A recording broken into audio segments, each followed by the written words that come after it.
Hey everybody, welcome back to Truck Central. I'm Justin Wheeler and this is the 2019 Ram 1500 High Mileage Edition. I wanted to say thanks for all the great feedback and support on the last 4 videos of this series. I've gotten a lot of good comments and questions. That leads us into this next video. A lot of people wondering what the tire setup is, what size is it, how's it working. So if you're anything like me, when you get new tires, you want to know what's the biggest tire you can fit on the stock configuration. Usually that's a pretty easy thing to figure out. Take some measurements, you go to the tire store, put them on for you, in and out, no problem.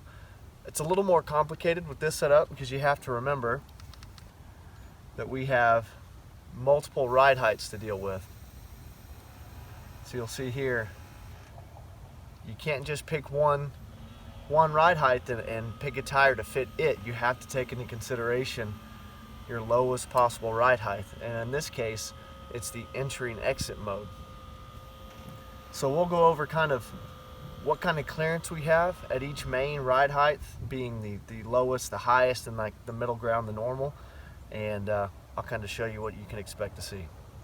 So before we get started measuring, I should mention that we ended up going with the 305/45/22.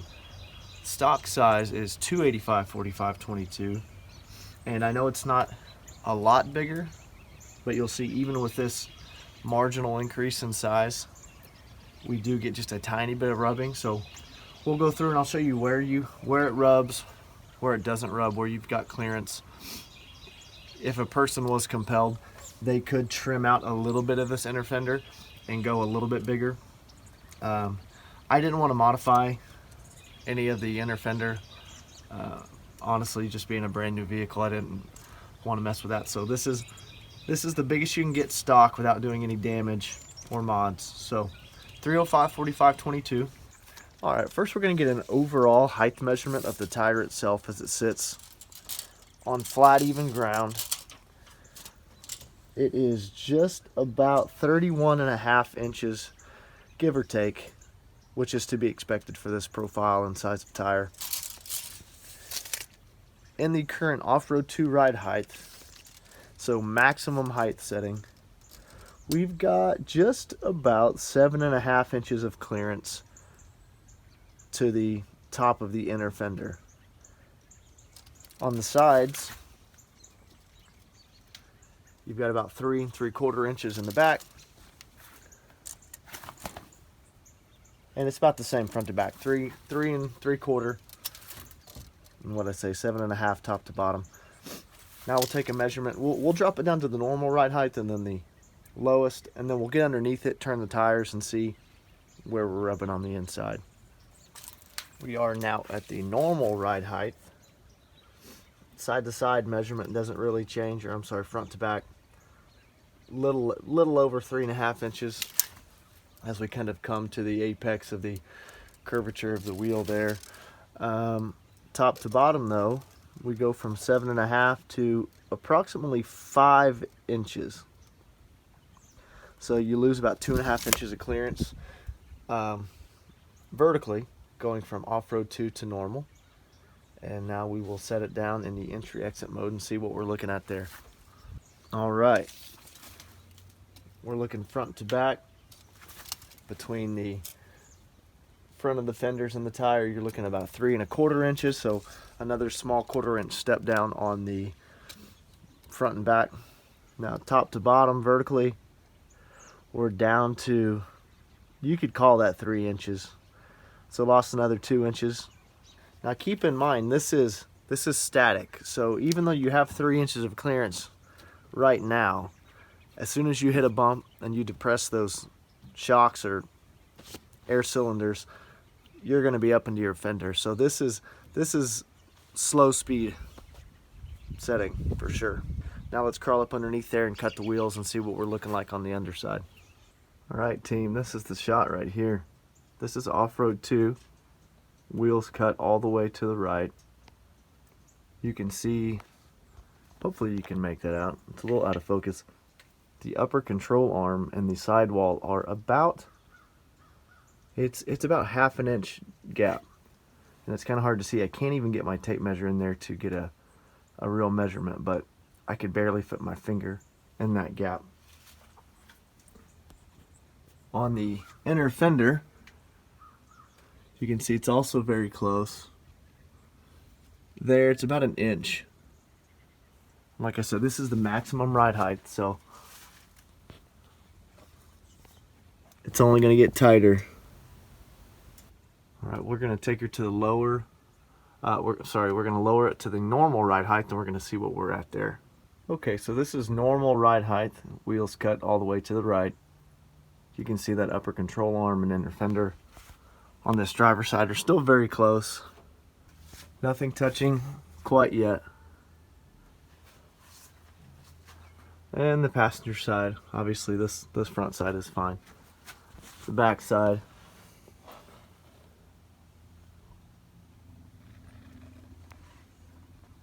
again, about 3/4 of an inch clearance. All right, let's drop it down to the low ride height. We are in the lowest ride height, and we have found the spot. We have made contact. Look right up there. That's it. So I've noticed this tire setup only rubs in the lowest setting and only at extreme turn angles. So really, in my mind, that's how you determine what's the biggest tire you can fit. How high can you go before you start to make contact? And yeah, I know you could rub that stuff out and just roll with it, but I didn't really want to mess up my tire or my truck, so this is where we stopped. What's interesting though is that I really only hear the rubbing from the passenger side, but it doesn't look like it's touching anywhere yet. So I'm going to cut the wheels back to the left on this lowest setting, and we're going to see what it looks like on this side. I suspect it's got to touch somewhere. Yep, it looks like same thing. This oh, can't even reach it. This is what it hits. It's actually, there's actually a little more room on this side than on the driver's side, but this is the only side I ever hear it from, so there you have it. That's where it touches, and honestly, that little edge wouldn't be hard to trim out on either side, really. This little tab. So if you were to kind of cut that corner off, you could probably go up one more size with very little modification. So I'm going to keep that in mind for the next upgrade when these wear out. But you can see I've still got a little bit of life left in these. We'll roll them for a few more months. So I wish I had a better way to film this and demonstrate what it does, but I'm kind of just working with what I got here. You can see we're in the entry-exit mode, and I'm going to kind of show you what it sounds like on the inside. You know, so sometimes you might experience a slight rubbing, sometimes it's more of a pop. It kind of depends on the type of tire you run.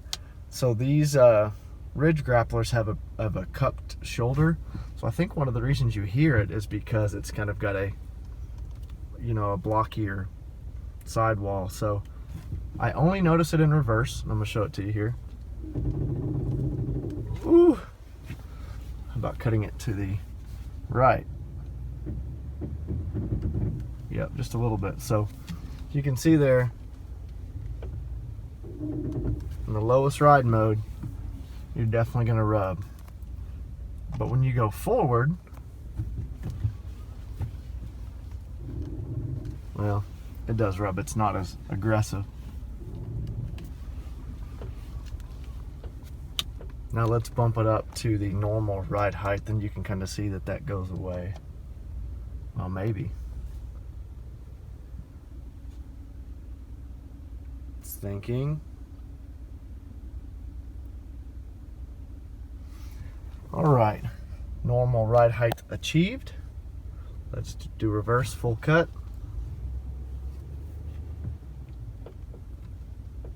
Nothing. Go the other way.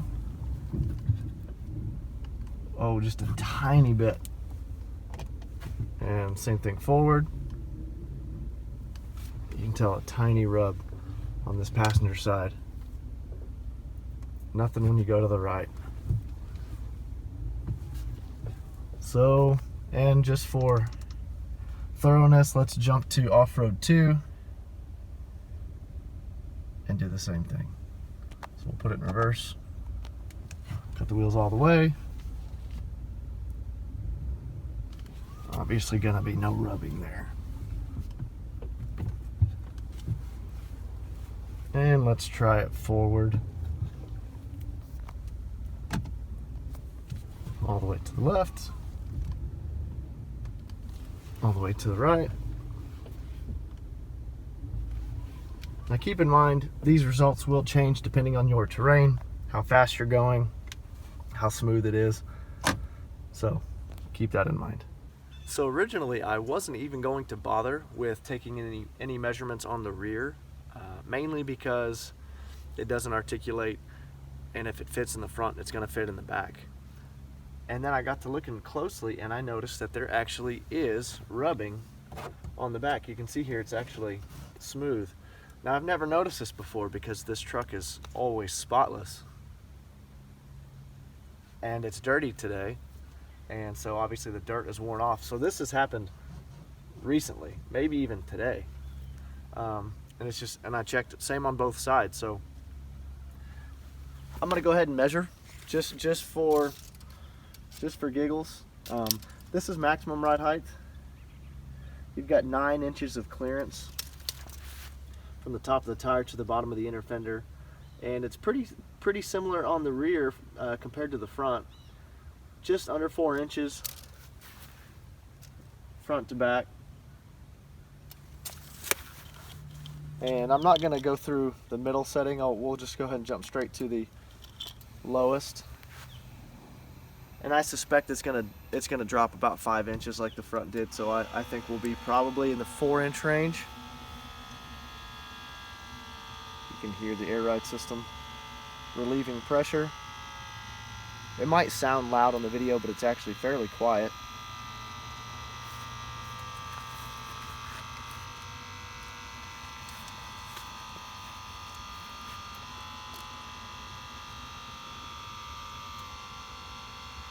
There she comes. So the way the air ride works, it doesn't lower the whole system or the whole truck in unison. It lowers the front a little bit, then the back a little bit, then the front a little bit, then the back a little bit. And you probably noticed that kind of teeter-totter effect.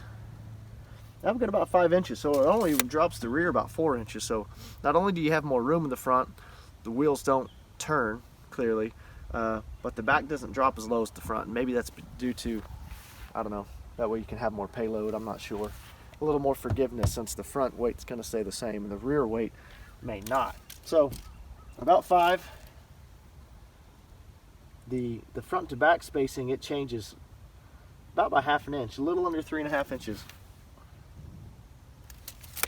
And here, you know, there's space for my hand to fit. So I'm not sure what I was doing to make that sidewall rub that inner fender. It clearly did. But I've got 1/2 inch all the way around. So maybe when that tire squats and that sidewall expands, maybe I'm going too fast down my driveway. In fact, I'm certain that's probably what that was. So it wasn't my intention to do a product review on these Ridge Grappler tires, but since we're on the topic, I'm going to go ahead and kind of tell you what I like about them, how they've been performing so far. Compared to the stock Goodyear Eagle Touring tires, it's a night and day difference. Now those Goodyears might be good for some applications, for some vehicles. For me, on this work truck, for what I do, it just wasn't a good fit. At 30,000 miles, they were going bald, hydroplaned in any amount of water. It just didn't feel safe. I have never felt safe. I've never felt unsafe running these tires. They've got 35,000 miles on them now. And so far they've performed great. I've never been stuck. I've never lost traction. They are just reliable tires. And like I said, they've got 35,000 miles, almost 40. and there's probably 3/8 of an inch tread left. Plenty of meat left. Couldn't be happier with these. They are expensive compared to some other tires out there. They're over $400 each installed, but you get what you pay for. I had over 100,000 miles on my last Nitto Terra grapplers. I went to Merle's in OKC and they told me, let's go with the Ridge grapplers this time, and they were definitely spot on with the recommendation. Very good tires. Even wear across. I have them rotated about every 8,000 miles, and so they've already been rotated a few times. I've pulled heavy trailers with them. There's absolutely no chunking. Sometimes on cheaper tires, what you'll see is you'll get this irregular wear. You'll have peaks and valleys in your treads. None of that here.